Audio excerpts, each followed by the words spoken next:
Good morning, neighbor. Beautiful day in the neighborhood.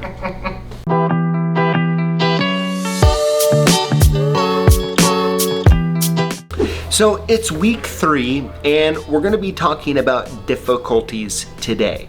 It's going to be interesting to see what they have come up with as far as putting the pricing and the time on the same sheet. Also, if they're using that 10% extra in time and in quoting, it'll be just kind of interesting to see where we're at. I'm hoping we're really going to be able to keep moving forward. And of course, I'm always excited for any of the challenges that might pop up along the way.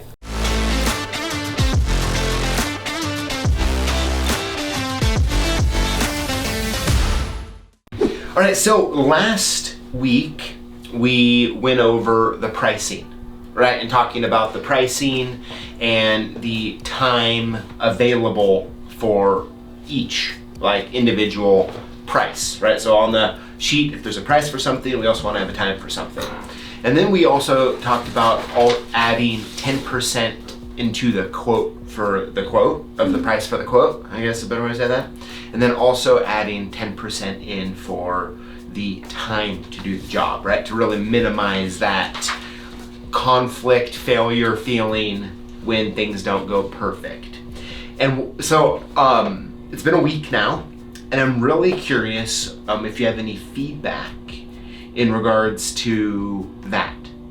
Not really. Just because, I'm training someone, so we're figuring out all the times all over again. So it's kind of, some of it has been implemented and some of it has not, because I can't do it with every single job. Do you think your job is getting easier or harder at this point? Yes and no. I feel like I'm the one typing up everything, so it is in that aspect. So we're all holding these wonderful documents that Haley had made, and I have to say I'm really impressed with them. Yeah, I like them.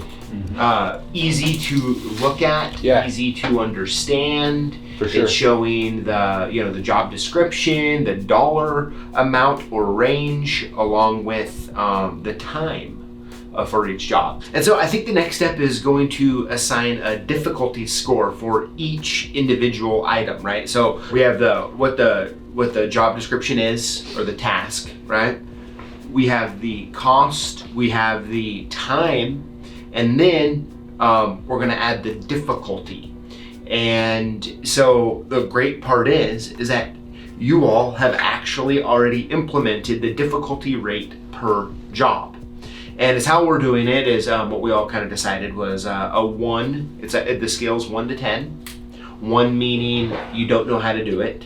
Maybe you've never done that before. A 10 is you have a lot of experience and those jobs are really easy for you, right? And the goal here is by looking at the job, when we have new techs or different techs doing stuff, and there's a new person or the job doesn't get quoted very often, they're able to look and see the difficulty score to help them assess who should go do that job. And because it's kind of weird, right? You have all these techs, who do you decide to send to what job, right? No. And so by looking at here, all of you have, and tell me if I'm wrong, kind of got together and assigned the difficulty rates for all the pricing. Has it been difficult to try to come up with the difficulty scores and all of that? A little bit, just because I don't know, so I'm just kind of doing it based on the time frame that they're out there and how long it takes them. It's kind of what I do. There's a few things we could probably adjust, just kind of going back over and looking at it, but I think that we're on a good ballpark.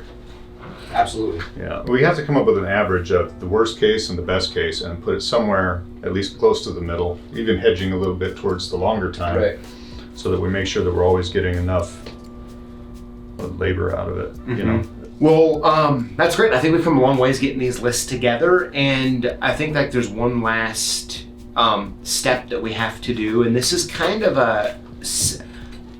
I don't know if I know the best way to go about this, and I'm hoping that you all have some wonderful input, right? And that is for the dispatchers to know the difficulty or expertise rating for the different categories to make sure that they're sending the proper people to the proper jobs, or that we're also being intentional about training others to get those levels up. Because otherwise, and I know we've all seen it a lot, is a guy gets scheduled for a job, doesn't really say anything because once again, he doesn't want to be like, oh, I don't know how to do any of that. Goes to the job, he's calling one of you, and it just turns into a disaster. Next thing you know, it's 8 o'clock at night, and Tanner's out there. And not only is he doing the job, but he's having to usually go in reverse. Yeah, go back and start fixing, right? And so, and the thing is, it's one of those weird things that it's like, of course, like dispatch had good intentions of sending someone out there to get that job done that thought they could do it. The tech didn't really want to say anything because, well, he's up, I mean, he likes locksmithing, he's up for a challenge. And so, you know, we don't want to get that conflict again where they're like, I can't do that, and everyone thinks I suck or whatever it might be. Right. And so I think we have to assign an experience rating for each tech. And I think the part that, like, even when I say it, I kind of want to argue with a little bit is like, man, you don't want that to be something that makes someone feel bad. At the same time, like, I think for the most part, outside of managers and dispatch, I think that it should be fairly confidential between just the dispatch and the tech and the manager or whatever. I don't know. I'm just talking. I guess I'd love your guys' input because you don't want it to be something where it makes someone feel down. But it might give them more of a challenge to themselves to get better. If everybody knows, you know, oh, you're a 2, let's get you up to a 4 here. Why don't you come with us to do this job? Yeah, is part of it kind of get annoying, like some of the stuff that we're talking about and going over is stuff that like you've had to deal with for ever. Right. And is it kind of just like, oh my gosh, I can't believe we're talking about this again? In this situation, I don't mind. It's when we have our monthly meetings, it was a waste. Yeah. Because they're good for a week and then they go back to the same old stuff. I was also thinking the possibility of some sort of milestones, right? So that as like Tanner and I, as somebody that would train new guys coming in, that we have a way of kind of testing their ability and say, we know that, okay, this particular new technician can now do a new install all by themselves with for like a lever or a deadbolt or something like this. And then once they can achieve that by themselves without us having to really give any input or very little, now we can say, okay, now you've achieved a level 5 or something like that, right? Yeah. Where we have like designated things that we go by, like almost like a guideline for the trainers too. They're like, okay, if ABC person can do this, then now we know we can put them at a 5, right? That kind of thing. Yeah, I mean, so like I hear you saying like almost gamify it. In a sense, yeah. Right, and so because it's not belittling anybody; it's to give them a challenge to. But we have to we have to know that they can achieve a certain level of quality and ability, because I can tell somebody how to drill a deadbolt and how to install it, and I can be with them showing them all that, and they can tell me, oh yeah, I get it, I can do it. Well, they did it once. Now 6 months from now, they go out into the field, we say, well, you've done this before, so go do it again. And I've already run into this issue with other technicians in the past, and it's like, now all of a sudden it's like, oh, where do I start? What do I do? How do I? So, you know. And in that case, you have the deadbolt knob combo. Yeah. Super close, yeah. Yeah, upside down. Yeah, offset. Yeah. So that's what I guess what I'm referring to is like having some way of designating that almost as trainers, so we know where that level has to be, and you know when we can set somebody free as a level 5 or a level, you know, they've gone through that test per se, you know. Okay. Yeah. Man, I mean, Tanner, what are your thoughts? Yeah, that's exactly what we got to have something implemented like that where we know, okay, they're level 5 now. They're capable of doing this without any supervision. Not to say they'll never have any questions. Of course, they might have to still call us, you know, call an experienced person, but we can go, okay, this guy can do this. you know, at a very basic level, he's got it. He or she. I Yeah. should say. Okay, so Yeah. so I guess I think what we're doing right now is defining the terms, and let's go ahead and do that really quick. So we've defined what a 1 is, which means they have no experience. We've defined what a 10 is that they're experts, like very good at it, Can right? pretty much do anything. Yep. And a 5, would that be capable of doing the work by themselves? Well, yeah, this Or- is what it says on our chart. Drill and install. Like a drill and deadbolt. install peephole Yeah, for residential. right. We Or should be able to deadbolt. get techs up pretty quick on that. They do, Or yeah. or Should get a new guy up on a 5 pretty quick on a peephole where they're all going to be almost a 10 as far as installing king at peephole installs. I mean, I usually have a lady walk up, put her nose against the door and measure Yep, where right. that's where she's going. yeah, minus the wood chips on the outside. That would be drilled from both Or the sides. splintered metal. Okay, actually, now that we're talking about this and what you just brought up here, okay, so I guess we have to reimagine this a little bit because so we have a difficulty rating, right? Like, for example, we have an auto lockout at a 2, Yep. all right? Which means it's a very low difficulty rating. And so if dispatch is looking at the techs available to go do it, and they're at a 1, that would pretty much be no, but if they were like at a 2, it means that they're, according to the 5 being good, we kind of just messed up our rhythm a little bit, right? We kind of messed that up. And so as I'm talking though, as I'm thinking and talking, I think I know how we can do it, right? So if the difficulty is a 2, which is, I think it's good to have the difficulty ratings like that. A 1 means they can't do lockouts. One is they're just And if they're a 2 or above, they know that they can do it, and of course the higher that goes, the better that is, right? So each kind of 1 is like, so and let's go to another one really quick. Residential rekey with key, we have at a 4. right. So if someone's still learning, so I guess 4 means they can do it. Yeah. Like, was that, or I mean, I would definitely open up. Four means they can do it. I mean, but residential rekey, they can do it. They have keys, but that's taking them on, you know, taking them off the door, putting them on the bar. Yeah, they can rekey locks like a madman on the bench, but as far as trying to figure out how it goes, they took it off. But like I'm running into, yeah, they took it off, no problem, rekeyed it, but now they can't figure out how to get it back on. They're always timing the deadbolt wrong. They're always trying to, you know. If it's a mortise handle set. So then at that point, they would be 3, technically, right? Yeah. I think basic rekeys we could put it at 3. I think because if you're putting a drill and install at a 5, right? But don't, I mean, are we saying then that when they achieve a certain number, that they are proficient at that? Yes. So that means that we should be able to, if we put somebody at a 2, we know they can do lockouts. Yes. Right? So And then once they're like, and then if people are a 5 or a 10 at that means when we get some funky, weird car or weird situation, the dispatchers are gonna know like, hey, we need to send someone above a 2. right, because it's a weird situation. Because it's a weird. Yeah, that's part of the learning process. Yeah. Right. Does that make sense? Yeah. So like run of the mill, someone locks the keys out of their Chevy Tahoe. If they're a 2 or better on that, anyone can go do it. Right. Right? Right. And then maybe after we go over and you guys use and review, I think the difficulty ratings will have to kind of be probably Moved a little, moved yeah.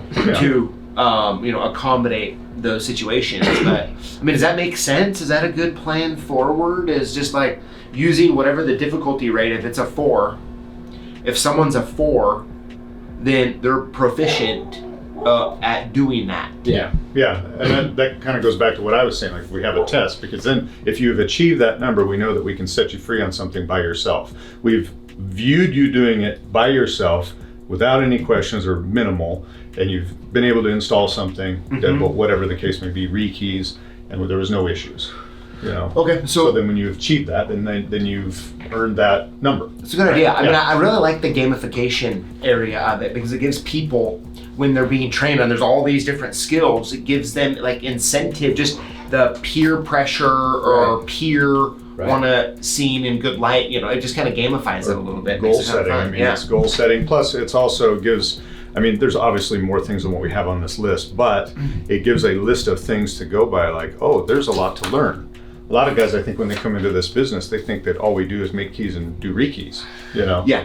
And then they realize as they get farther in, like, oh, there's a lot to learn in this business, a lot to remember, a lot of things to, understand. And so it becomes more challenging. But those guys can see a list like this, they understand there's a lot to be learned here. A lot to be learned. Yeah. And so let's just field test this for a minute here. Go through a few examples and see if what the little theory we just baked up, if it's going to work. Okay. Let's pick a couple here. Exit devices. Between a 7 and a 9. Do we agree that's accurate? I think It depends, because there's a lot of I like how you have 7 to 9 depending. right. Because if you're doing a single point exit device, no problem. Somebody that's a 7 could probably do that and achieve that. Yeah, no trim. No trim, no nothing. Popping on a 7,000 advantage. Strike, Done. level, Yeah. good to go. Yeah. Different story if it's concealed vertical rod Yes. Sure. Okay. with trim, with Okay. whatever else. Yes. So with that being said, okay, so in this scenario, a person, they would have a 7 on their experience rating, meaning they would be able to go and do, like if dispatch saw that, they'd know, hey, we have a exit device, they can go do that job. Like, does that still hold up? And like someone's a 5, if maybe they've 5 definitely not. Right. If they're a 7, it's I guess that would be your basic panic bar Right. install. Right. And And so- it gets more detailed as far as exterior trim. So that's where you have to maybe send another guy with them so they're able to learn. But technically, but that means, but if they're going to be listed as a 7, that means that They should be able to do they're them all. completely capable. they're completely capable by themselves. So, in other words, if they're a 5, let's say, okay, and they see it's a 7 and 9, but no one's available, right? There's no 7 or above available, and it has to get done. It allows the dispatch to talk to the person who's a 5 and be like, hey, this is the type of hardware it is. This is what they're saying. Is this something that you think you'd be able to do? Right? We're like, you wouldn't want to call a 1 and ask that, Right. right? But Right. someone who's moved up that has some Right. sort of experience. He's really close. Let me make a phone call. Let me see if he's capable of doing this. Yes. If he's really sure of himself. Yes, and- because I think there's a 7 on there. If they're a 7, yeah. we don't want the dispatch to have any reservations Right. about sending them to go do that job.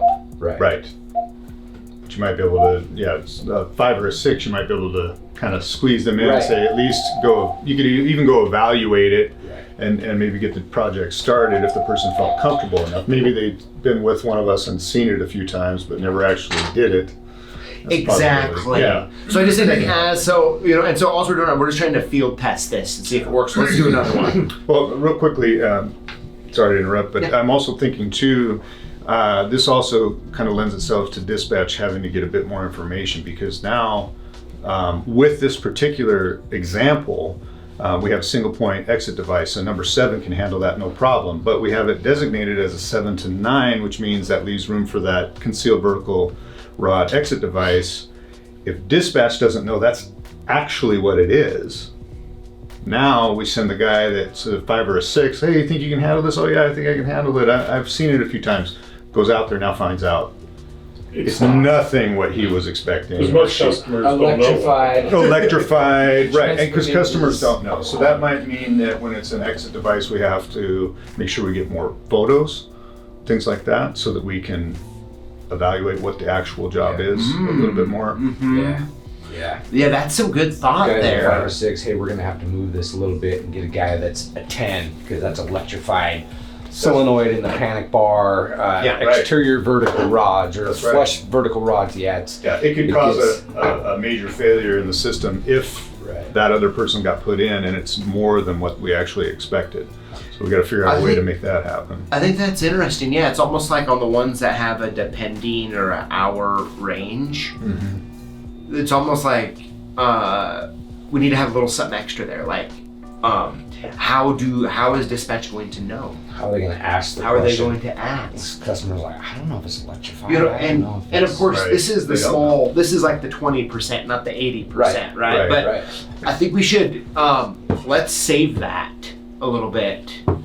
Or is it that we don't fudge the numbers on the depending ones, meaning that at very minimum, if somebody is proficient at a single point exit device, they go out, find out it's concealed vertical rod or surface vertical rod or whatever. At very minimum, that person has an understanding of exit devices and therefore may be able to achieve the more complicated installs if they have somebody with them, or either somebody with them or somebody they can call, which kind of lends itself to what I was talking about the last videos.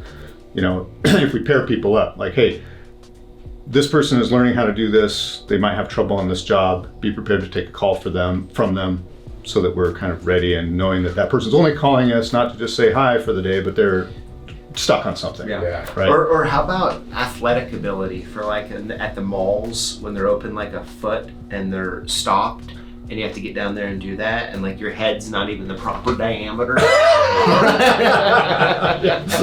We have to measure head sizes now. You're laying Like, on can't- your back. Well, hopefully some of these locksmiths have a valve so you can deflate their head. Yeah, right. Instead of being so big. I mean, you know, it's like on those ones or like on some auto ones, right? It's like you have to have the athletic ability of Gumby, Right. stretch wise. You have Right. to stand up on the front tire well on the front tire. Yeah, and by the way, can we film when you guys do those tests? Yeah, right. Right.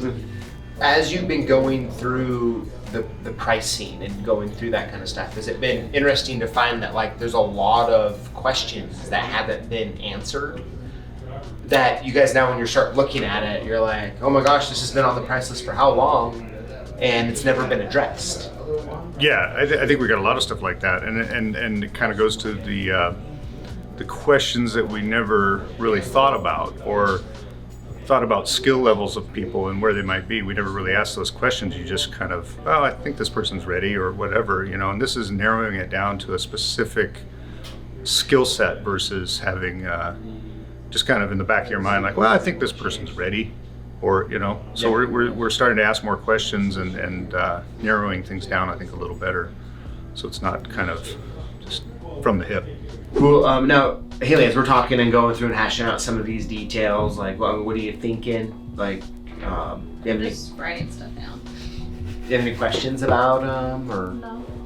okay. So yeah, so I mean, I think we've covered some good ground here. How are you all feeling about the direction? I'm feeling great. Yeah, I think it can work out really good. I like it. Yeah, I guess the big question is how do we all not let our egos get exploded and put our own numbers down, right? Yes. At what level we think we are. Head all the way down. Why is my name even on this? It's just looking on here. Or they'll be like, why am I not the first tech listed on this list? Oh, right. Right? What's up with that? Actually, they would be calling him all the time. Why is my name not higher than everybody else? Yes. I want my name bold, please. Yeah, bold print. So the last part here is to literally assign Yeah. experience ratings for everybody, right? Yeah. And the good news is that you all know those and can talk with the techs and kind of get it filled out. How do we talk about? Oh, how do we implement this into the new guys that we have? Yes, without making them feel judged. Tell them like, hey, we're scoring you now. You're going to be scored all the time. I would think literally it would be really easy just to say this is so we don't set you up to fail. Yeah, we start you at a 1. We Yeah. don't want to set you up to fail. We'll start you out as a 1, and as you progress, and we teach you more and teach you more, your number is going to go up. That's what I would say. Yeah. So I'd say I don't want to feel like we're going to be attacking them and judging them all the time. I just tell them this is basically set for dispatch to make it easy to know who to send to the job. And you will always be going up in your numbers. As more we show you, the longer you're here in your experience, some of this stuff, you know, we're going to be able to show them, and they're going to figure it out on their own and be like, hey, yeah, I haven't installed those. I went and installed them last week. No problem. Cool. How do you feel about that? Do you think you're a 2, a 3? You know, we can let them kind of maybe decide too and tell us what their scoring should be on it. And I'd hate to put a score on somebody and be like, dude, man, you were way off, man. I like crap my pants every time I go to install a deadbolt. Like, literally. I gotta wear diapers when I know I'm scheduled to go install a deadbolt. Like, That's the scariest thing, I think, when you're a new technician is going out. I mean, I remember when I was learning this business and going to drill a door was terrifying to me. You know, and to have somebody just say, okay, you've done this a couple times, so go out and do it. And you just, I mean, there are a lot of people that just throw up their hands and say, I'm not doing this anymore. Yeah, because You know, they're worried they're going to happens. screw up. Yeah, they're worried they're going to screw up. So if we know they're at a level and they're confident also, then it shouldn't be an issue. yeah. You know, as we're talking, like, something that comes to mind is I feel like a great side benefit to all of this that we're doing for dispatch is really going to help everybody know where the skills are at and really get a lot of those skills up that maybe we don't think about Right. or Right. just aren't top of mind. But when you have like a list where you can see, and it's like, Right. it'll really help. It seems like it might really help actually get the other techs that are new hires or whatever really thoroughly trained, Right. kind of raised up, right? Right. Right. Well, that's great. So I guess between now and next time, do you all think you'll have enough time to Have some Get- ratings. Just, what do we call these? Scores, gradings, experience rating? experience level. ratings. Yeah. And that was a Haley term, by the way. Right. That's good. But Because it's a they're good throwing them term. under the bus. Yeah. That's right, yeah. Yeah. All right, well, hey, that's Okay. great. I'm looking forward to next time Experience when we ratings. have it all filled out and we'll go officially live. Great. Sound good? Yeah. Yeah. You don't have to say, I am super impressed with Haley's work on these spreadsheets here. Like taking what they had before and putting them all on one document, and the way she organized it is very impressive. So really happy and great to see that. I'm also really excited for everyone to go over the pricing, make sure we're good there, and the difficulties. And I don't know, I feel like, you know, when you start getting the difficulty score, the time, and the price all on one page, at first it can look more complicated, right? And I'm maybe a little nervous about that, but I'm mainly happy that hopefully it will really start to get stuff, you know, kind of really working together. How is the process going from your point of view? I like it. Actually, we're resolving a lot of issues, and I think what we've got happening as far as the scoring and the testing and all that, I think is going to be really beneficial. The experience ratings on new technicians, I think, are going to be a great thing, especially to have the new technicians kind of go over it themselves and kind of let them basically let them tell us what they think they're at as far as the experience level, as far as like drilling a deadbolt or unlocking a car. That we don't put a number on them and like, oh, you're good to go. They're basically designed to not let the new technicians, not let a locksmith fail, and not let dispatch fail at the same time of sending the wrong person. I'm interested to know what the outcome might be. You know, if there is a solution or improvements that we can make. So how do you think things have been going? Well, pretty good. I mean, anything's better than what it was. If we can change it a little or 100%, I'm good with it. Anything to be more productive and get stuff working, you know, it's just the way it is. You like that, huh? Is that yours? No.